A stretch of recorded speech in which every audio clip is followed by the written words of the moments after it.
Shalom, damai di hati. Berjumpa lagi dengan saya Pendeta Priska Waluko. Kita akan merenungkan firman Tuhan yang terambil dalam Injil Matius pasal 4 ayat 18 sampai 22. Sebelum kita membaca dan merenungkannya, marilah kita berdoa. Bapa di sorga, kami datang ke hadirat-Mu dan bersyukur menyadari betapa Engkau begitu setia dan mengasihi kami. Kami boleh ada sebagaimana kami ada semua hanya karena kemurahan-Mu. Kesempatan indah Engkau beri, kami akan membaca dan merenungkan firman Tuhan lagi. Tolong kami ya Roh Kudus untuk boleh memahami, mengerti firman Tuhan, terlebih melakukannya dalam ketaatan. Sebagai seorang murid yang Engkau panggil tetapi juga Engkau pilih. Biarlah hamba yang terpanggil untuk melayani di saat ini Tuhan beri hikmat, sehingga boleh menjadi berkat bagi semua yang mendengarkan firman Tuhan di saat ini. Di dalam nama Yesus Kristus, firman kehidupan. Amin. Saudaraku, firman Tuhan dalam Injil Matius pasal 4 ayat 18 sampai 22. Bacaan ini dalam perikop Yesus memanggil murid-murid yang pertama. Dan ketika Yesus sedang berjalan menyusur danau Galilea, ia melihat dua orang bersaudara, yaitu Simon yang disebut Petrus dan Andreas saudaranya. Mereka sedang menebarkan jala di danau, sebab mereka penjala ikan. Yesus berkata kepada mereka, "Mari ikutlah aku, dan kamu akan kujadikan penjala manusia." Lalu mereka pun segera meninggalkan jalannya dan mengikuti Dia. Dan setelah Yesus pergi dari sana, dilihatnya pula dua orang bersaudara, yaitu Yakobus anak Zebedeus dan Yohanes saudaranya, bersama ayah mereka, Zebedeus, sedang membereskan jala di dalam perahu. Yesus memanggil mereka, dan mereka segera meninggalkan perahu serta ayahnya, lalu mengikuti Dia. Demikianlah firman Tuhan. Yang berbahagia adalah kita yang merenungkan, memelihara, dan melakukan firman. Saudara-saudara yang diberkati Tuhan, bacaan Alkitab kita terdapat di Injil Matius. Injil pertama ini ditulis oleh salah seorang murid Yesus yang bernama Matius, yang juga disebut Lewi. Matius adalah seorang Yahudi dan bekerja sebagai pemungut cukai yang menaati panggilan Yesus Kristus untuk menjadi salah satu dari ke-12 Rasul Yesus Kristus. Matius pertama-tama menunjukkan Injil ini kepada orang Yahudi untuk membuktikan bahwa Yesus Kristus adalah anak Daud dan Mesias yang dinubuatkan dalam Perjanjian Lama. Dengan demikian, Injil Matius menjadi penghubung yang sempurna antara Perjanjian Lama dan Perjanjian Baru. Dipertegas dengan bisa didapati sedikitnya ada 129 kutipan atau acuan dari Perjanjian Lama yang muncul di dalam Injil ini.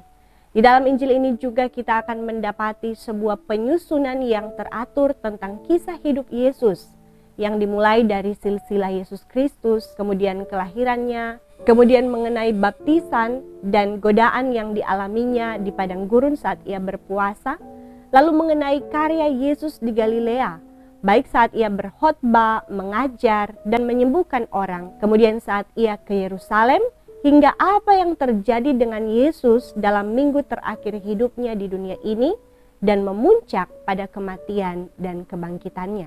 Injil ini ditutup dengan amanat agung Yesus Kristus yang sangat terkenal. Saudaraku, secara khusus bacaan kita terdapat di pasal 4 ayat 18 sampai 22. Bacaan ini juga paralel dengan Markus 1 ayat 16 sampai 20 dan Lukas 5 ayat 1 sampai 11. Perikop ini berbicara tentang Yesus yang memanggil murid-muridnya yang pertama. Bacaan ini merupakan rangkaian kisah masa-masa awal Yesus memulai pelayanannya, kemudian bagaimana Yesus diuji saat ia berpuasa di padang gurun selama 40 hari 40 malam. Setelah Yohanes Pembaptis ditangkap, maka Yesus pun tampil di Galilea. Di sini Yesus memulai pelayanannya mengabarkan Injil. Seperti pemberitaan yang Yohanes Pembaptis serukan, demikian Yesus pun mengabarkan Injil dengan seruan, "Bertobatlah sebab kerajaan sorga sudah dekat."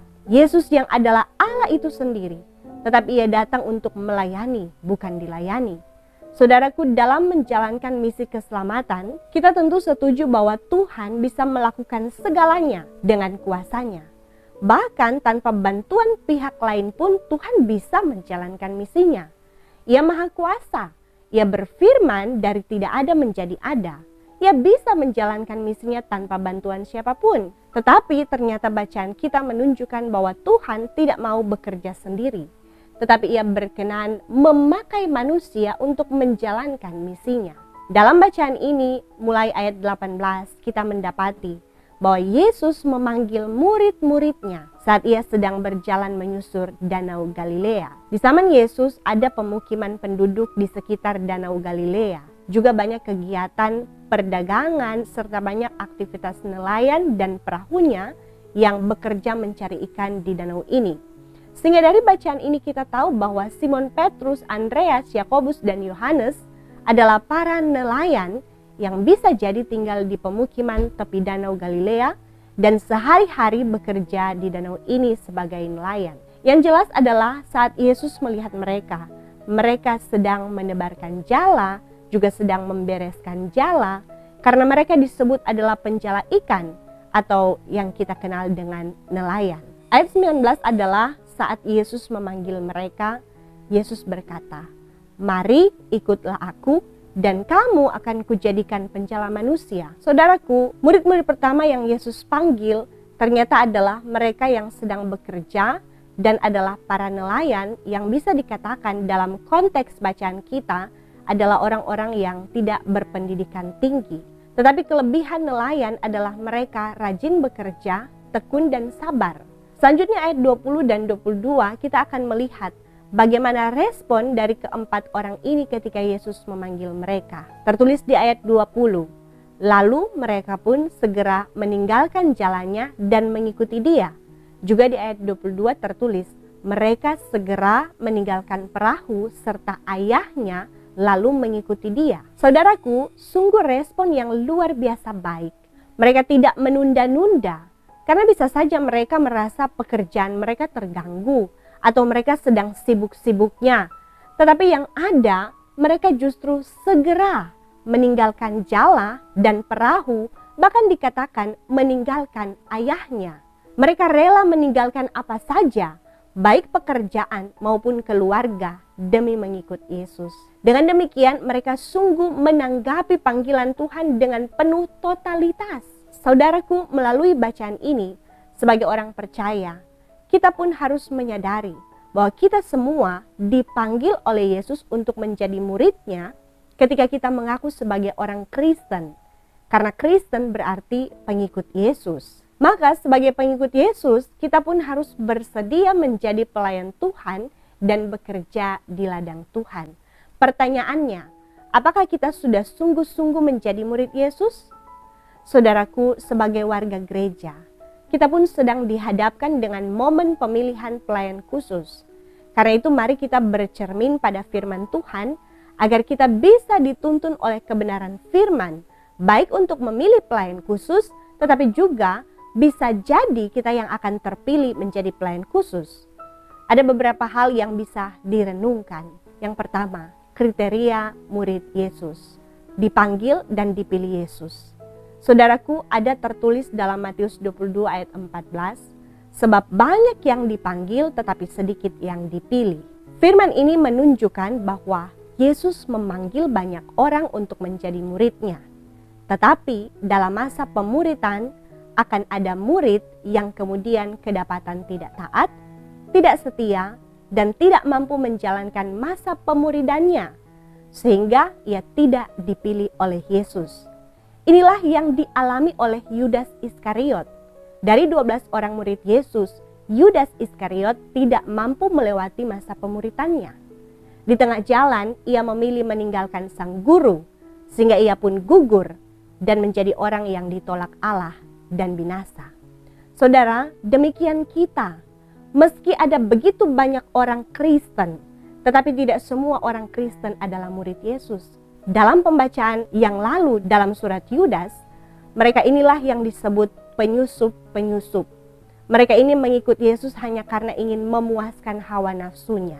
Ikut Yesus karena cinta pada wanita atau pada pria, karena jabatan, atau ikut Yesus hanya karena uang, hanya karena ingin mujizat dan sebagainya.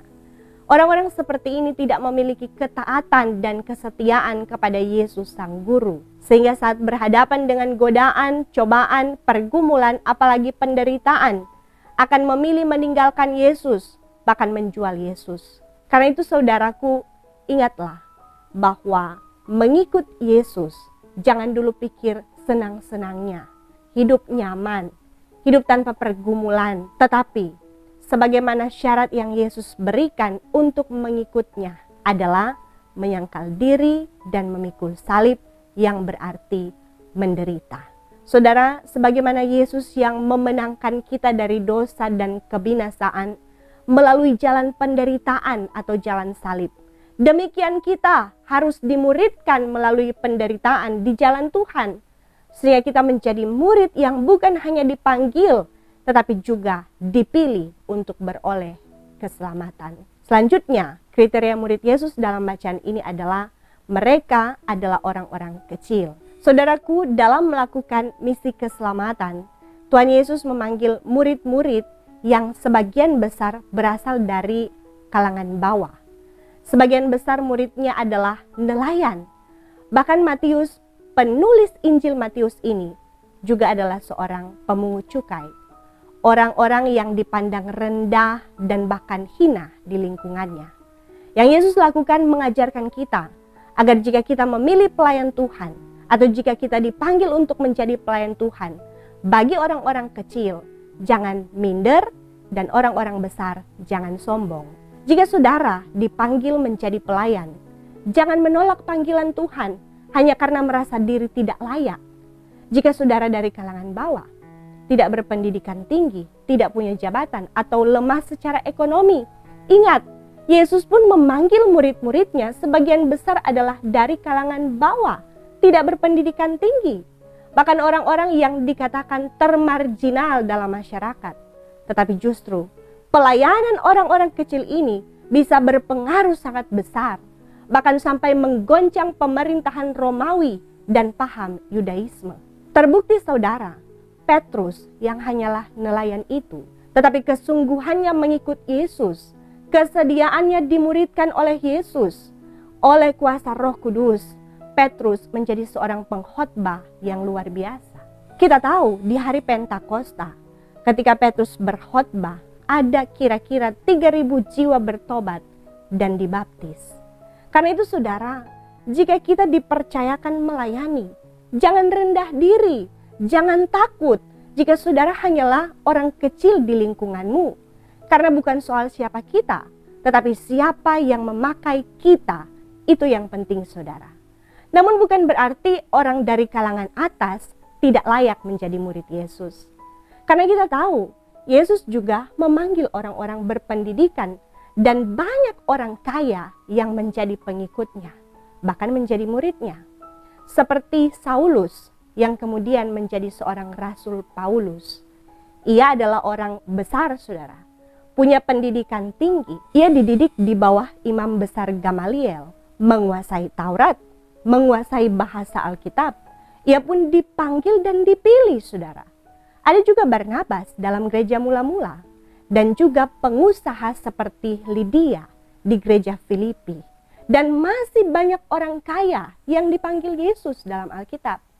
Saudaraku, jika dengan kelebihan kita, baik secara intelektual, status sosial, bahkan kekayaan kita dipercayakan menjadi pelayan Tuhan, bersyukurlah dan pakai kelebihan yang ada pada kita untuk kemuliaan Tuhan.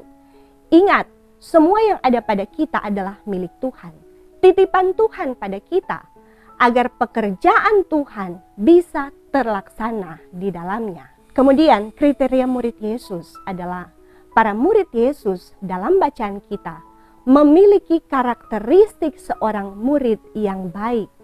Saudara, Yesus tentu memanggil para nelayan menjadi muridnya bukan tanpa maksud, tetapi tentu Yesus tahu pekerjaan mereka mempengaruhi karakter mereka dalam pelayanan.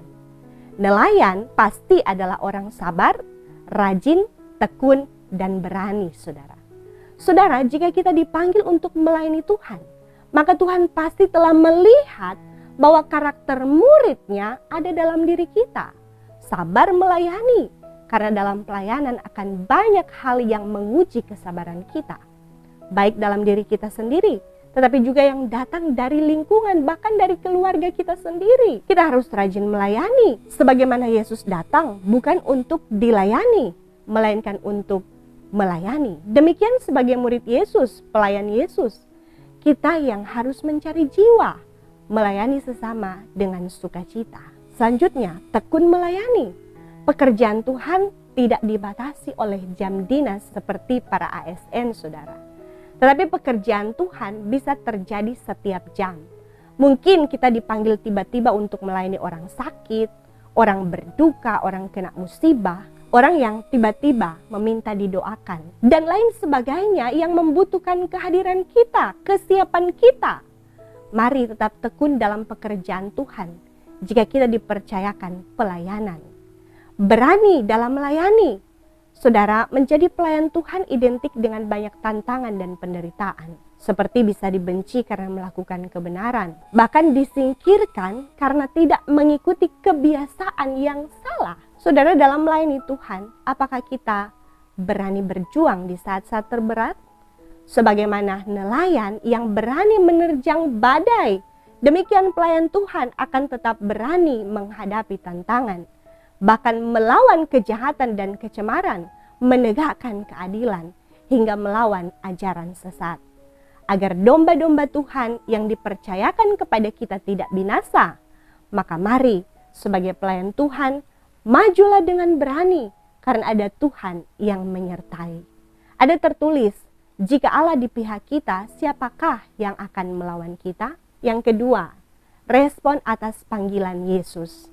Saudaraku, dari 4 murid yang dipanggil Yesus dalam bacaan kita mendapati bahwa pada saat itu mereka sedang bekerja. Mereka tidak sedang menganggur, bahkan justru sedang sibuk-sibuknya bekerja. Pada saat itulah mereka dipanggil Yesus. Yesus memanggil hanya 1 kali saja. Ia berkata, "Mari ikutlah aku." Dan respon mereka yang tertulis di ayat 20 dan ayat 22 adalah mereka segera meninggalkan jala, meninggalkan perahu dan ayam mereka. Menariknya saudara, kata segera dalam bahasa Yunaninya adalah eutheos. Dan tahukah saudara bahwa kata eutheos ini juga digunakan sewaktu Yesus mengadakan mujizat-mujizat penyembuhan orang sakit. Seperti di Matius 8 ayat 3 dalam penyembuhan orang yang sakit kusta, yang dimana kata itu diterjemahkan dengan kata seketika itu juga. Saudara, ini mau mengingatkan kita bahwa jangan menjadikan kesibukan kita ataupun keluarga kita alasan untuk menolak panggilan Yesus menjadi pelayannya. Karena justru Tuhan mencari orang yang sibuk untuk melayaninya. Dan mereka bersedia meninggalkan pekerjaan bahkan keluarga demi mengikut Yesus. Karena itu, jika saudara dipilih untuk melayani Tuhan, jangan berkata, saya banyak pekerjaan. Bagaimana saya bisa melayani sedangkan saya ada pekerjaan utama? Atau saya masih harus mengurus orang tua, mengurus anak, mengurus bisnis, dan lain sebagainya. Saudara, jika Tuhan yang memilih saudara, Tuhan juga akan memperlengkapimu dalam melakukan pekerjaannya. Percayalah, ada Roh Kudus yang akan memberi hikmat agar dalam melayani Tuhan, pekerjaan utama dan keluarga saudara tidak akan terabaikan. Tetapi justru pekerjaan dan keluarga saudara akan semakin diberkati Tuhan. Tetapi kalaupun saudara tidak menjadi pelayan khusus, bukan berarti saudara tidak melayani Tuhan. Kita semua adalah pelayan Tuhan yang dipanggil melayaninya pada bidang kerja kita masing-masing. Layani Tuhan melalui pekerjaan kita. Di kantor, di pabrik, di jalan, di kapal, di sekolah, di kampus, di rumah sakit, di instansi pemerintah, di toko, di warung, bahkan di rumah kita masing-masing. Saat kita bekerja, selama kita di dunia ini, ingatlah bahwa kita sedang melayani Tuhan melalui bidang kerja kita masing-masing, saudara. Dimanapun kita pergi dan berada, kita adalah pelayan-pelayan Tuhan yang harus memberitakan kabar baik. Ingat etika kerja Kristiani bagi kita. Apapun juga yang kamu perbuat, perbuatlah dengan segenap hatimu seperti untuk Tuhan dan bukan untuk manusia. Karena itu, jika kita dipanggil dalam misi keselamatan, bekerja di ladang Tuhan, menjadi pelayan Tuhan, responi panggilan Tuhan dengan bersegera. Saudara, ingat, jika saudara bersedia menjadi pelayan Tuhan tanpa pikir panjang, tanpa mencari-cari alasan, maka saudara sedang mengalami mujizat Tuhan. Dan percaya, mujizat Tuhan akan terus saudara alami sepanjang pelayanan saudara. Kendati saudara mungkin masih muda, saudara mungkin belum berpengalaman, saudara hanyalah orang kecil, tidak berpendidikan tinggi, saudara banyak pekerjaan, saudara sedang sibuk-sibuknya. Tuhan hanya butuh ketaatan saudara untuk berkata, "Ini aku, utuslah aku." Maka mujizat penyertaan Tuhan sepanjang pelayanan, bahkan sepanjang hidup akan engkau alami. Karena itu saudara-saudaraku yang kekasih, berdirilah teguh, jangan goyah, dan giatlah selalu dalam pekerjaan Tuhan. Sebab kamu tahu bahwa dalam persekutuan dengan Tuhan, jerih payahmu tidak sia-sia. Percayalah saudara, Tuhan Yesus memberkati dan terimalah berkat Tuhan. Tuhan akan menjaga keluar masukmu dari sekarang dan sampai selama-lamanya. Amin. Sampai jumpa saudara.